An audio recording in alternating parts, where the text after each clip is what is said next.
கனிவின் கரம் Christian Tamil viewers அனைவருக்கும் இயேசுவின் நாமத்தினாலே அன்பின் வாழ்த்துக்கள். சூழ்நிலையில் வைத்துக்கொண்டு அழுது கொண்டிருக்கிறீங்களா? ஒரு வழியும் இல்லையே, யார் காப்பாற்றுவாங்க, ஏதாவது ஒரு அற்புதம் நடக்காதா என்று அழுது கொண்டிருக்கிறீங்களா?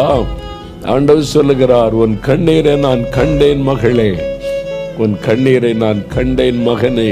வியாதியா, வேதனையா, கடன் பிரச்சனையா, குழந்தை இல்லைன்ற ஒரு நெருக்கமா, எது உங்களை பாதித்து உங்களை வேதனைப்படுத்தி கொண்டிருக்கிறது, அதுல இயேசு உங்களுக்கு அற்புதம் செய்வார். பார்த்துருப்பீங்க, மிகவும் அழகாக இந்த செய்தி அண்ணன் சொல்லியிருக்காங்க.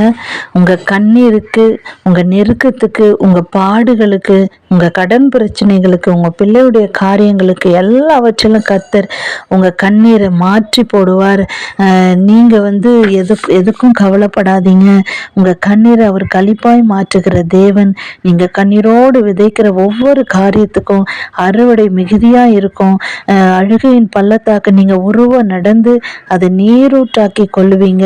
ஆகையினால உங்கள் கண்ணீருக்கு காரணமான எந்த பிரச்சனையாக இருந்தாலும் ஆண்டவரிடத்துல, அவருடைய சமூகத்தில் நீங்கள் ஒப்பு கொடுத்து ஜெபம் பண்ணும் பொழுது உங்கள் கண்ணீரை அவர் களிப்பாய் மாற்றுகிறவர். நீங்கள் வடிக்கின்ற ஒவ்வொரு கண்ணீரையும் அவர் துருத்தியில எல்லாம் வச்சிருக்கிறாரு. ஆகையினால ஒவ்வொரு காரியத்துக்கும் அவர் கணக்கு பார்த்து உங்கள் கண்ணீருக்கு தகுந்த அளவுக்கு கணக்கு பார்த்து அவர் ஆசீர்வதிக்கிறவர். நீங்க கண்ணீர் விட்டா அவரால் சும்மா இருக்கவே முடியாது. அது பரலோகத்தையே இந்த கண்ணீர் அசைக்கிறதா இருக்கிறது.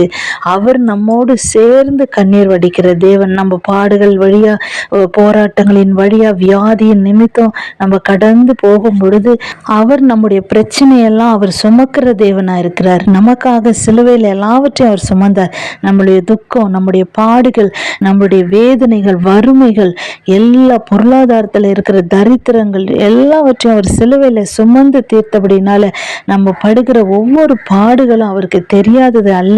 அவர் எல்லா விதத்திலும் சோதிக்கப்பட்டதுனால சோதிக்கப்படுகிற நமக்கு அவர் உதவி செய்ய வல்லமையுள்ளவராக இருக்கிறாரு. இந்த பலவீனம், இந்த கடன், இந்த பிரச்சனை, இந்த போராட்டம் இதெல்லாம் வரும்பொழுது கர்த்தர் உங்க வாழ்க்கையிலையும் குறுக்கிட்டு ஒரு அற்புதத்தை செய்வார்.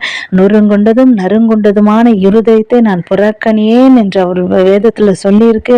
அது மாத்திரமல்ல, எல்லா பாடுகள் வழியாகவும் நீங்க கடந்து போகும்பொழுதும் ஆண்டவரை நினைச்சுக்கோங்க. அவர் சிலுவையில் பட்ட பாடுகளை நீங்க நினைக்கும் பொழுது நீங்க படுகிற பாடுகள் எல்லாம் அவருக்கு ஒரு பெரிய விஷயம் இல்லை. அதுல ஒரு அற்புதத்தை செய்து உங்களை சந்தோஷப்படுத்தி ஆச்சரியமா உங்களை வழிநடத்துவார். கர்த்தர் உங்களோடு கூட இருப்பார். ஆகையினால எந்த பிரச்சனையும் குறித்து மனம் தளர்ந்து போகாதீங்க. கர்த்தர் உங்களை அருமையா நடத்தி செல்வார். விசுவாசத்தோடு அவரை பற்றி கொள்ளுங்க.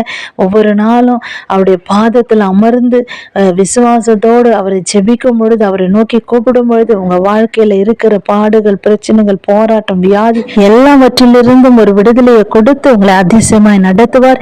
நீங்க அழுகையின் பள்ளத்தாக்கை உருவ நடந்து அதை நீரூற்றாக்கி கொள்ளுவீர்கள். அது மாத்திரமல்ல, கண்ணீரோடு விதைக்கிற நீங்கள் கம்பீரமாய் அந்த காரியத்துல ஒரு அறுவடையை பார்ப்பீங்க.